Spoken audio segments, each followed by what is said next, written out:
अब आपके सामने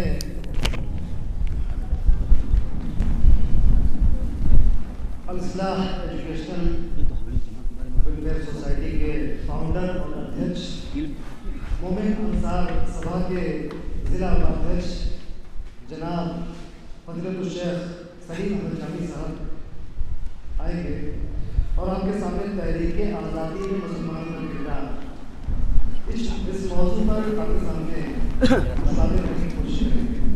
मैं फिर से बड़े अदब के साथ फज़ीलतुल शेख सलीम अहमद जामी को दावत देता हूँ। अस्सलामु अलैकुम वरहमतुल्लाहि वबरकातुहू।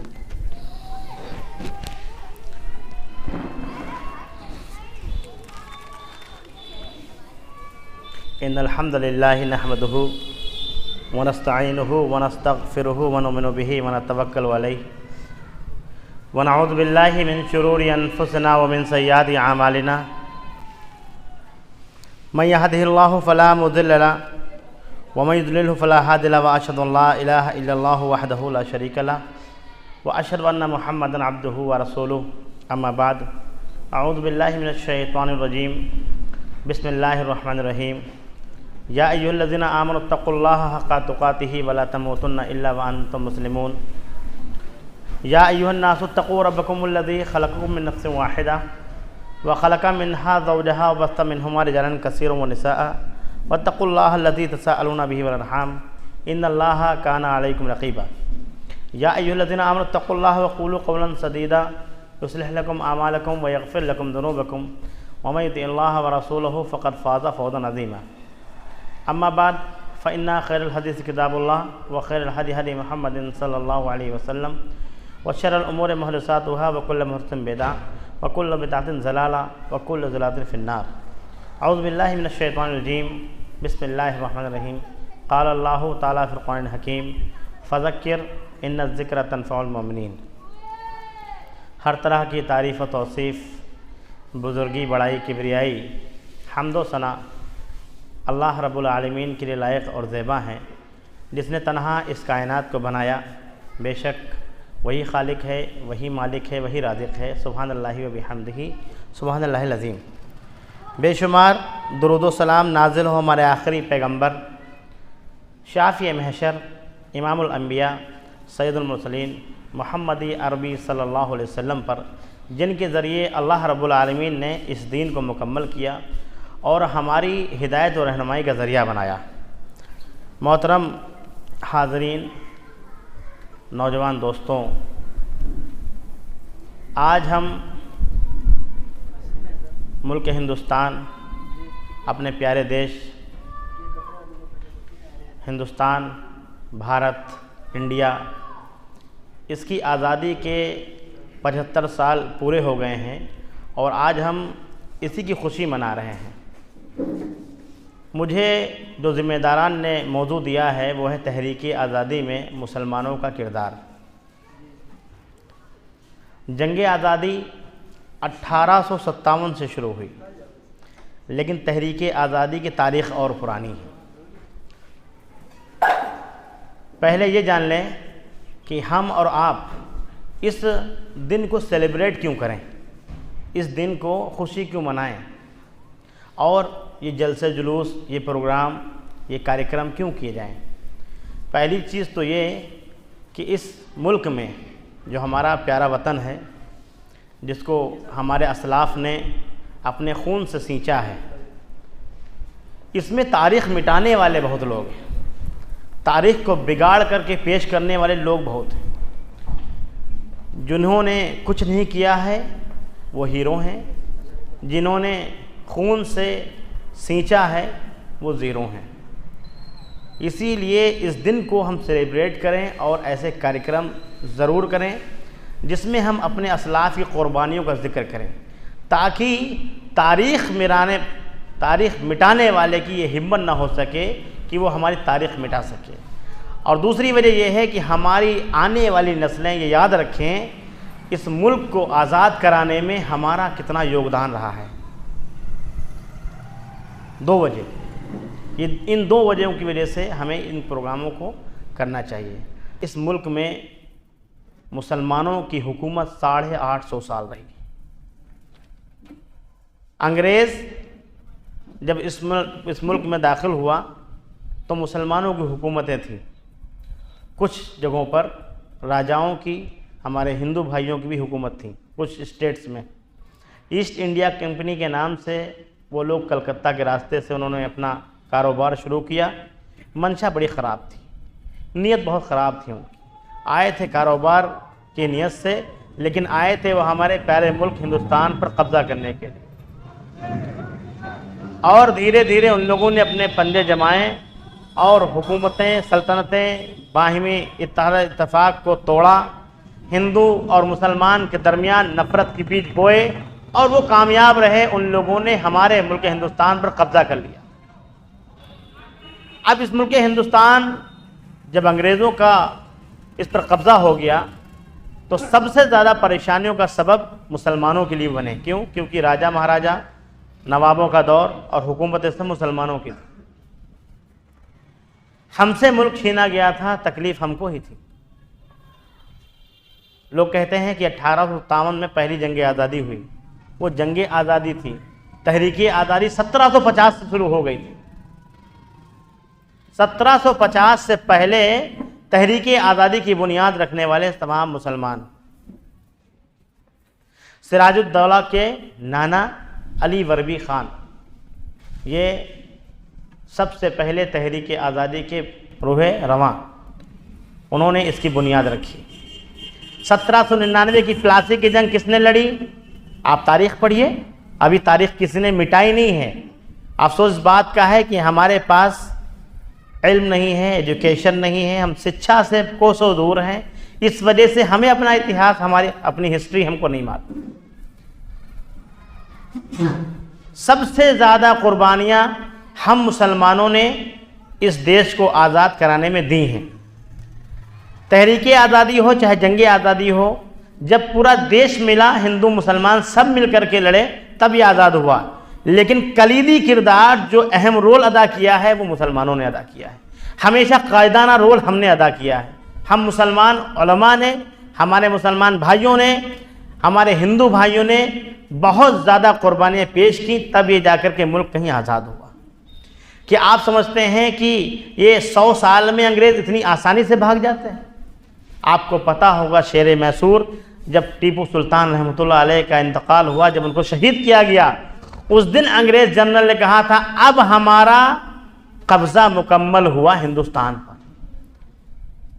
उसके इस डायलॉग से पता चलता है कि वो लोग कोशिश में तो थे, बाद रियासतें, बाद स्टेट्स पर कब्ज़ा कर चुके थे, लेकिन मुकम्मल काबिज़ वो हज़रत टीपू सुल्तान रहमतुल्लाह अलैह के इंतकाल और शहीद के बाद।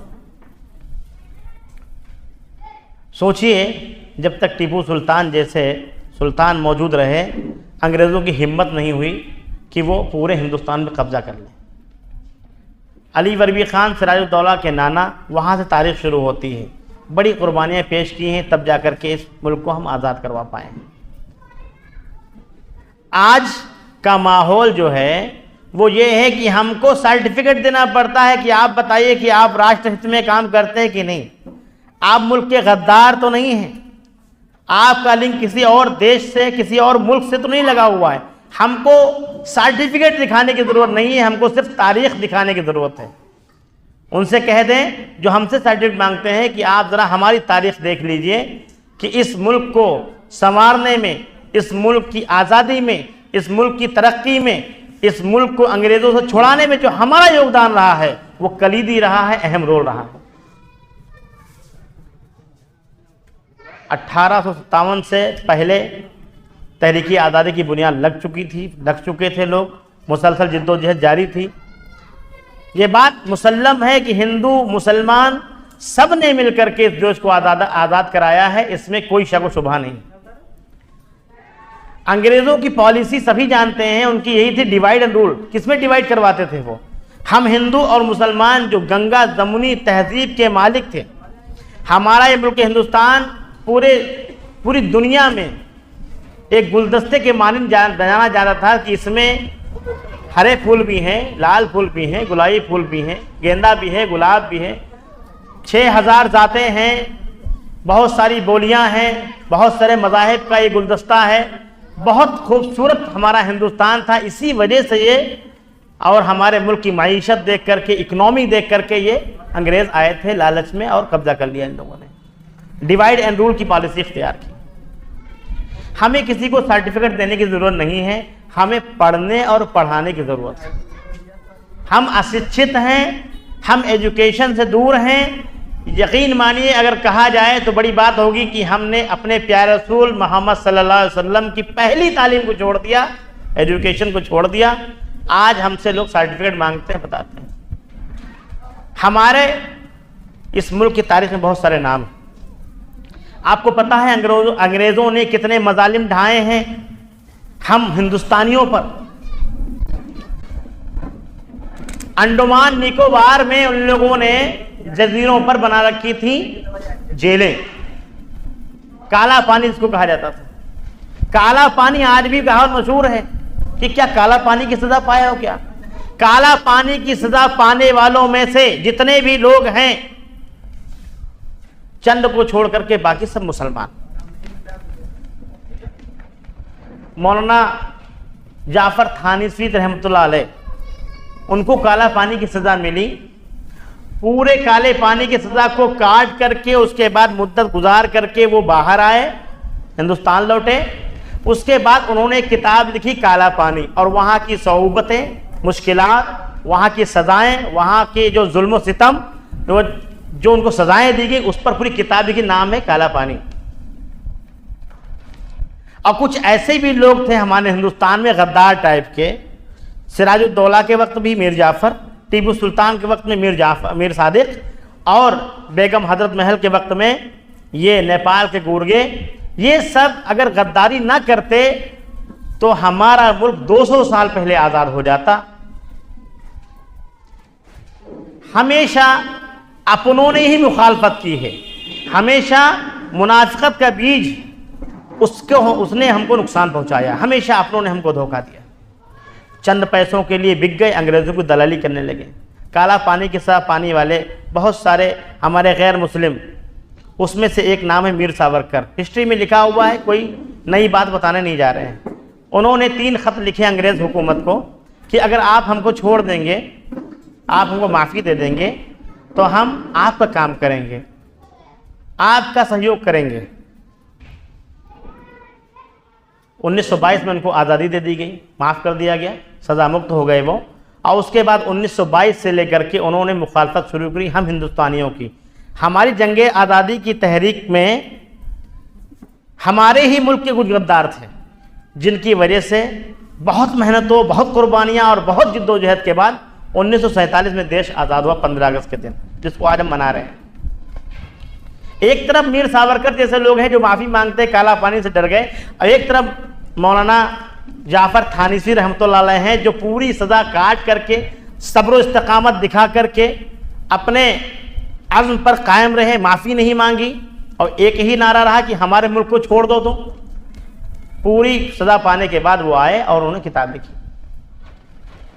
तहरीक शहीदैन, तहरीक रेशमी रुमाल, तहरीक वहाबी तहरीक भी नाम था। ये जो आज जो डिवाइड एंड रूल की पॉलिसी हम मुसलमानों में है ना, ये हम लोगों ने अंग्रेज़ों से ही सीखी हैं।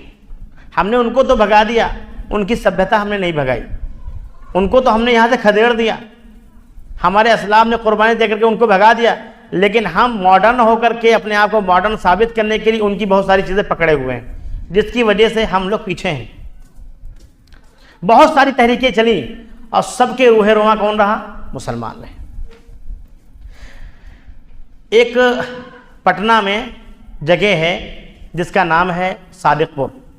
पटना का नाम पुराना अजीमाबाद था, अजीमाबाद में एक जगह थी सादिकपुर। सादिकपुर के एक ख़ानदान की बहुत दर्दनाक दास्तान है। उन लोगों ने बहुत कुर्बानियाँ दी, यहाँ तक कि कुर्बानी का एतराफ़ पंडित जवाहरलाल नेहरू ने आज़ाद होने के बाद जब पटना गए उन्होंने एतराफ़ किया कि तमाम हिंदुस्तानियों की कुर्बानी को एक तरफ रख दिया जाए, तमाम हिंदुस्तानियों की कुर्बानियों को एक तरफ रख दिया जाए। उसमें हिंदू भी हैं, सिख भी हैं, और भी लोग हैं, मुसलमान भी हैं, और सिर्फ ख़ानदान सादिकपुर की कुर्बानियों को एक तरफ रख दिया जाए। जंग आज़ादी में जो इन्होंने योगदान किया है, तो वो पलड़ा जिसमें सादिकपुर का ख़ानदान है वो भारी हो जाएगा। ऐन ईद के दिन उनके घर को बुलडोज़र से गिरा दिया गया, ईद के दिन। क्यों? क्योंकि 100 साल से मुसलसल वो अंग्रेज़ों से लोहा ले रहे थे, कभी कंप्रोमाइज़ ना करने वाले। बंगाल मुर्शिदाबाद 5 लाख मुसलमानों ने, आपको क्या लगता है 2-4-6 लोग सिर्फ शहीद हुए होंगे? आप चले जाइए हमारी राजधानी हिंदुस्तान की दिल्ली, वहाँ पर इंडिया गेट है, वहाँ पर आप देखिए जा करके कि कितने मुसलमानों ने इस मुल्क को आज़ाद करवाने में अपना योगदान दिया, उनके नाम लिखे हुए हैं। 16,000 से ज़्यादा मुसलमानों के नाम हैं और गैर मुसलमानों का बहुत ग्राफ कम है, हमारे हिंदू भाइयों का कम है लेकिन कम है।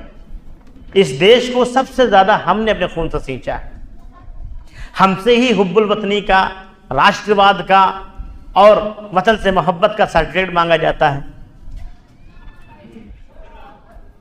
जब चमन को लहू की ज़रूरत पड़ी, सबसे पहले ये गर्दन हमारी कटी, फिर भी कहते हैं हमसे अहले वतन, ये चमन है हमारा तुम्हारा नहीं। कहते हैं जाओ पाकिस्तान जाओ, जब वक्त था तब नहीं गए, अब क्या हम जाएंगे वहां पर? हमारे पास तो चॉइस थी, हम तो बाई चॉइस हिंदुस्तानी हैं, हम चाहते तो बंटवारे के बाद जा सकते थे, लेकिन हम बंटवारे के खिलाफ थे।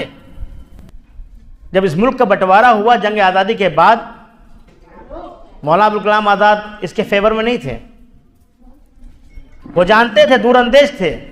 आज तक मुसलमानों में मुबालगा नहीं होना चाहिए इस बात में, और मुबालगे के साथ ये बात बयान की जा रही है कि आज तक ऐसा कोई आलिम दीन मौलाना अबुल कलाम आज़ाद रहमतुल्लाह अलैह जैसा पैदा नहीं हुआ। अपने वक्त के बेहतरीन आलिम, बेहतरीन मुफस्सिर कुरान, बेहतरीन स्पीकर, बेहतरीन लिखने वाले, सब कुछ क्या कहते हैं, मल्टी टैलेंटेड पर्सनालिटी के मालिक मौलाना अबुल कलाम आज़ाद रहमतुल्लाह अलैह। पंडित जवाहरलाल नेहरू बगैर मशवरे के कोई काम नहीं करते थे, लेकिन कुछ लोगों की पॉलिसी की वजह से बंटवारा हो गया। दूरअंदेश थे, जानते थे कि ये लोग जो जा रहे हैं मुसलमान छोड़ करके हिंदुस्तान, मुसलमानों का नुकसान होगा, जिसका खामियाजा आज हम देख रहे हैं। अगर बंटवारा ना हुआ होता तो अक़लियत और अक्सरियत का मसला नहीं होता, 80-20 का कोई गेम नहीं खेलता, तवाज़ुन बरकरार रहता। लेकिन फिर भी कोई परेशानी नहीं है। हम अपनी कुर्बानियों को याद दिलाएं, लोगों को बताएं। लोग तारीख़ मिटा रहे हैं, लोग तारीख़ को महव कर रहे हैं। बहुत सारे लोगों ने जान की कुर्बानियाँ पेश की हैं। मौलाना इनायत अली, मौलाना विलायत अली, हसरत मोहानी, फजल खैराबादी और बहुत सारे नाम, अशफाकुल्लाह खां हैं, जनरल बख्श खां हैं, बहुत लोग, बहुत शहनवाज खां हैं, बहुत सारे लोग हैं जिन लोगों ने कुर्बानियाँ पेश की हैं, तब जा कर के देश आज़ाद हुआ है। ग़ुलामी सिर्फ़ एक अल्लाह की, किसी इंसान की ग़ुलामी इस्लाम नहीं सिखाता है। आपको पता है सबसे पहले तहरीक आज़ादी में फ़तवा देने वाला कौन था? अब्दुल्ला मुहद्दिस दहलवी, अब्दुल अज़ीज़ रहमुल्लाह, इन लोगों ने फ़तवा दिया है कि अंग्रेज़ों से जिहाद करना, इनको हमारे देश से भगाना, ये हमारे इस्लाम का हिस्सा है, जिहाद का हिस्सा है। तहरीक खिलाफत चली, फेल हो गई, लेकिन तहरीक खिलाफत में मुसलमान बहुत ज़्यादा बढ़ चढ़ के हिस्सा ले रहा था। उसको गांधी जी ने, नेहरू जी ने इसको बहुत अच्छे से निभाया, और फिर वही वलवला, वही जोश मुसलमानों में, हमारे गैर मुसलमानों ने भी किया। गांधी जी ने साथ दिया, मौलाना मोहम्मद अली जौहर ने साथ दिया, और बहुत सारे उलमा इकराम ने, और बहुत सारे कायद ने, और उस टाइम की जो कांग्रेस थी, अब तो कांग्रेस का और किसी पार्टी का मुसलमानों से तो कोई लेना देना नहीं होना चाहिए मेरे ख्याल से। उस वक्त सब कांग्रेस के रूह रवां सब मुसलमान थे। मौलाना अबुल कलाम आज़ाद उस वक्त प्रेसिडेंट थे जब बहुत बुरे हालात थे। कांग्रेस के नाम पे लोग, INC के नाम पे पकड़े जाते थे लोग, और कैदोबंद की सज़ा थे। मौलाना अबुल कलाम आज़ाद का एक एक मिनट कीमती था, क्योंकि वो बहुत ज़्यादा काबिल इंसान थे। उनको कई साल अहमदनगर जेल में रखा गया, बहुत साल जेल में रखा गया, सबको जेल में डाल देते थे। बहुत सारी शहादतें हैं, अगर पूरा दिन बयान किया जाए हमारे हिंदुस्तानियों की कुर्बानियों को तो कम पड़ जाएगा। वक्त मुख्तसर है, रस्मी तौर पे हम लोग निभाते हैं प्रोग्राम को, जबकि इसके बहुत बड़े बड़े सेमिनार होने चाहिए, हम मुसलमानों के होने चाहिए। और मैंने पहले भी कहा है, आज भी कहता हूँ कि हम मुसलमानों का ही असल त्यौहार है। हम हिंदुस्तानियों का ही कौमी त्यौहार है। बहुत सारे लोग कहते हैं कि झंडा है और डंडा है और इसकी हम पूजा तो नहीं कर सकते हैं, बड़े अकीदे के मसाइल इसमें ले करके आते हैं, बहाना करते हैं, इल्म से दूर हैं। वो अपनी तारीख नहीं जानते हैं, वो हिंदुस्तान की अपनी तारीख नहीं जानते, वरना ऐसी बातें ना करें वो, क्योंकि मामला दीन का नहीं, पहले मुल्क का था। और हमारा दीन सिखाता है कि हम अपने मुल्क से मोहब्बत करें, वफादारी करें और जब ज़रूरत पड़े तो जान भी दे दें। और हमारे अस्लाफ ने ऐसा ही किया है, हमारे अस्लाफ ने ऐसा ही किया है। और वक्त आने पर हमको भी ऐसा करना है अगर ज़रूरत पड़ी तो इंशाअल्लाह। बहुत लंबी तारीख़ें हैं, बहुत सारी बातें हैं कहने को कि जंग आज़ादी में, तहरीक आज़ादी में क्या हुआ क्या नहीं हुआ। आपको पंडित जवाहरलाल नेहरू का मैंने बयान कर दिया कि 1950 में जब पटना गए थे तो उन्होंने कहा था ख़ानदान सादिकपुर के जो उलमा हैं या जो ख़ानदान जो है उसकी कुर्बानी एक तरफ। इसको किसने कहा है? ताराचंद एक है, डॉक्टर ताराचंद ने कहा है। बहुत सारे लोग एतराज़ करते हैं, मैं बात कहना नहीं चाह रहा था लेकिन मैं कह रहा हूँ क्योंकि तहरीक आज़ादी में अगर ना कहा जाए तो बड़ी मुश्किल हो जाएगी। क्यों? क्योंकि लोग सोचते हैं कि आप लोग तो नए हैं। देखिए हम बताएं, डिवाइड एंड रूल की पॉलिसी इख्तियार लोग आज भी करते हैं, बस किसी तरीके से हम हक़ ना जान पाएँ, चाहे वो हमारी तहरीक आज़ादी को हो, जंग आज़ादी को हो, चाहे वो हमारे दीन का मामला हो।